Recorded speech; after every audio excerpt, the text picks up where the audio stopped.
With a variety of injuries that occurred in Week 7 NFL action, the door is now open for us to sell some of these short-term assets for more than they're actually worth in order to help kind of give life to some of those teams that are low at the running back position or the wide receiver position on depth and starting lineup level players. So in today's episode, I'll be talking through 5 assets that I think eventually become depreciating players here. You don't want these assets on your team. They may have exceeded expectations this week, overproduced, or at the end of the day, I don't see them having long-term sustainable value for their NFL offenses, especially as it relates to putting up points in the scoring column for fantasy football players. So, as always, if you're new around here, my name is Gavin. You're watching the Sizzle Fantasy Sports YouTube channel, and we're here this season to make you guys better at fantasy and hopefully win your fantasy leagues.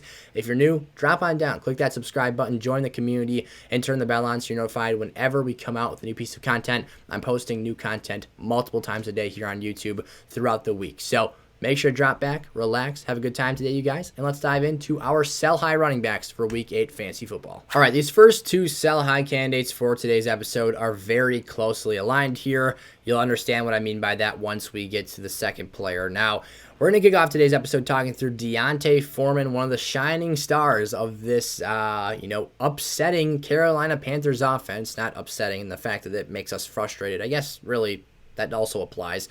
If you've been a DJ Moore owner this year, you know what I'm talking about there. However, this opportunity to sell high on a running back, fresh off of a short week turnaround from trading Christian McCaffrey to the San Francisco 49ers, has opened the door for fantasy football viability, utility, and overall, someone in your league is likely licking their chops over the opportunity to buy a relatively discounted starting running back. However, his first game on the field, he comes out and balls out in a situation where I really thought this could have been a buy low candidate this week because Tampa Bay's run stop has traditionally been very good here, and they come out and allow 2 starting level performances from Chuba Hubbard and Foreman. Now, a quick keynote here. Chuba Hubbard suffered a minor ankle sprain at the end of Week 7's victory, 21-3 over Tampa Bay. So the door is even wider to sell high on Foreman. You've got a guy that could potentially be the official starter in the depth chart for Week 8 action, as well as the guy who put up the most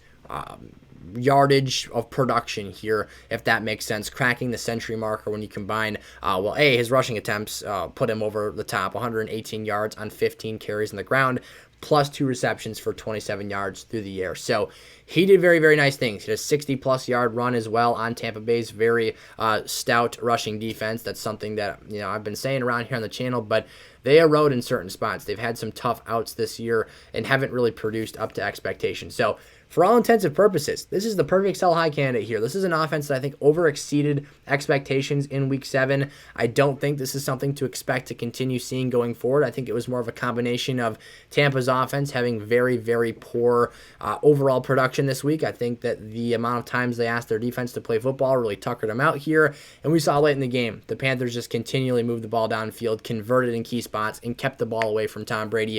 And it didn't really matter. When he had the ball, they didn't do much with it. So for Foreman, he took advantage of that, capitalized, had a lineup-worthy day here, but at the end of the day, this is an unreliable offense. Whether it's P.J. Walker, Baker Mayfield, Sam Darnold, play Russian roulette with these quarterbacks at your own risk. I do not trust them to consistently deliver viable production for any piece in this offense, and that's what it comes down to here. The reason we like Foreman is because of the fact that he has goal line utility, is the most likely inside the 5-yard line to get the carry and score the touchdown in that phase.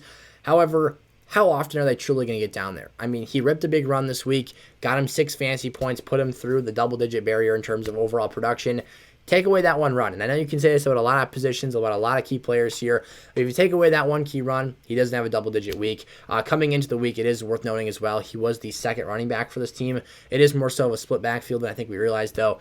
So there's a variety of reasons to sell Foreman, but mainly I don't believe in sustainability, and with Breece Hall going down this week, having a lot of critical injuries, someone's looking for this depth, and if you just picked him up off the waiver wire, that's an opportunity to get some free value there out of having Foreman. Here we go. Chuba Hubbard, his teammate. I'm looking to sell him as well. Now, this could get complicated by the ankle sprain. It is worth mentioning that they do expect, should he need to play, he can this week.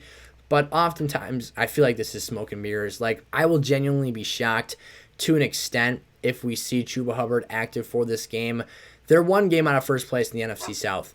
But at the same time, I don't know what value this has to a team that literally 72 hours ago was in the middle of the tanking process and tearing down for 2023 and trying to accumulate as many draft picks as possible. So for Chuba Hubbard, A, you've got a player that may not play for your team this week, so reason enough to move off of him. B is a starting running back, which has value in its own right. However, it's for a poor offense and for a poor football team that's going to have negative game scripts. I don't know. They had no business being Tampa Bay by 18 points this week, entering the contest as 13-point underdogs. So there was a legitimate 31-point swing there.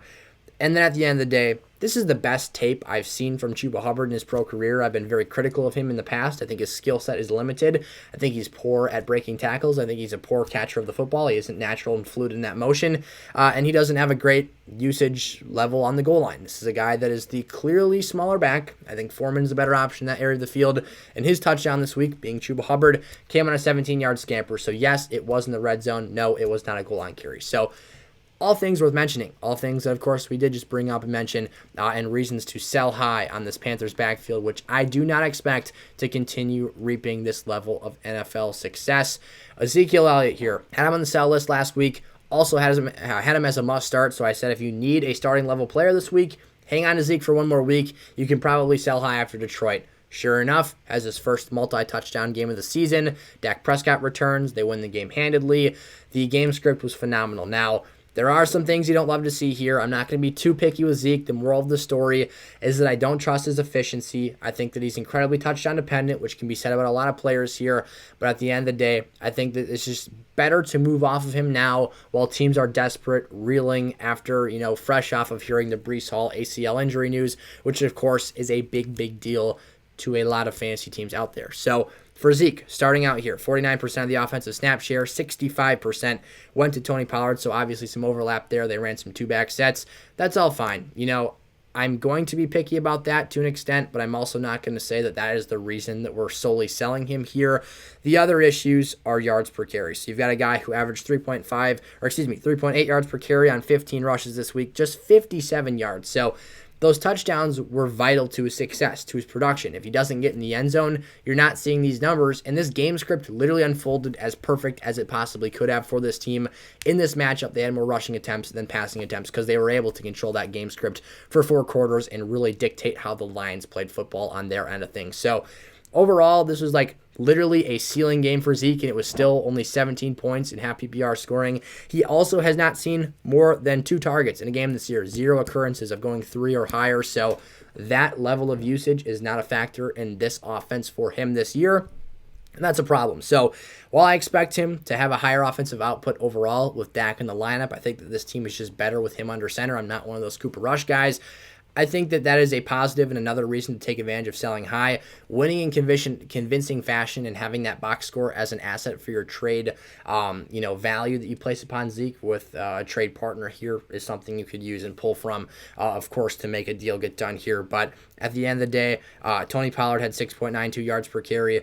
And this is going to be a split backfield where Zeke is the lesser efficient back, makes fewer big plays, and really needs those freebie touchdowns to get the job done at a starting level extent here. So from now moving forward, I think he's a low-end RB2, nothing more, nothing less.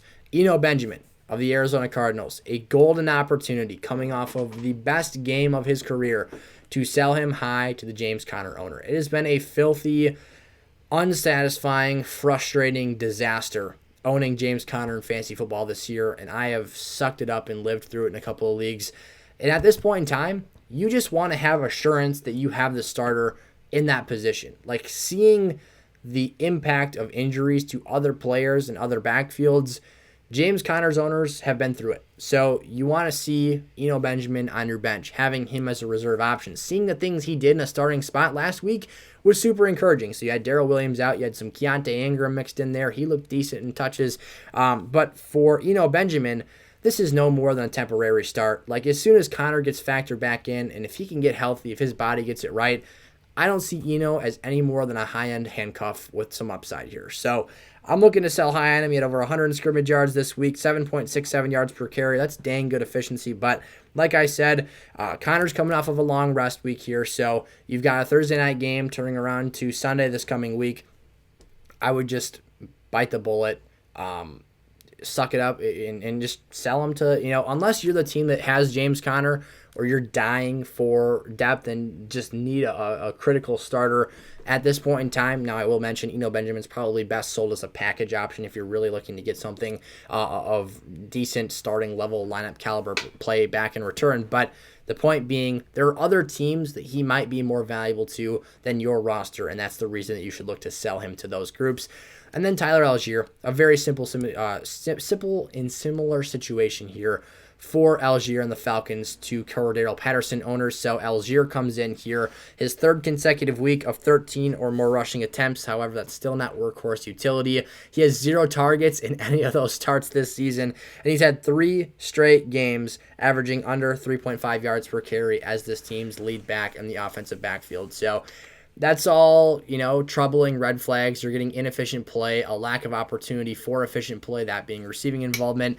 And this week, he had 15 touches for the second consecutive week and scored his first touchdown to boost his production to being, on paper, looking like a starting lineup caliber player. So, to me, this is CPAT's offensive backfield to take back for his own once he's able to return to the field. In the meantime, Allgeier is a low-end RB2 starter. And like I said, if you've got CPAT, hang on to him. You could even make a move for him in your leagues if you're desperate to start someone this week. But I think this is a situation where you're better served, again, giving this player to another team that could greatly use that depth for their personal squad. There's usually something to be had there. So I'd at least entertain that situation, take a peek at it, see what you can get back in return. Just like with Eno Benjamin, probably best sold in the package if you really want to get something of high value in return. But this is a helping piece that certainly helps you get the job done there at an effective level for your fantasy squad. So to recap, we're selling Foreman and Chuba Hubbard. Get rid of that Panthers backfield if you can this week. It's fine if you can't. They've got Atlanta on the road here.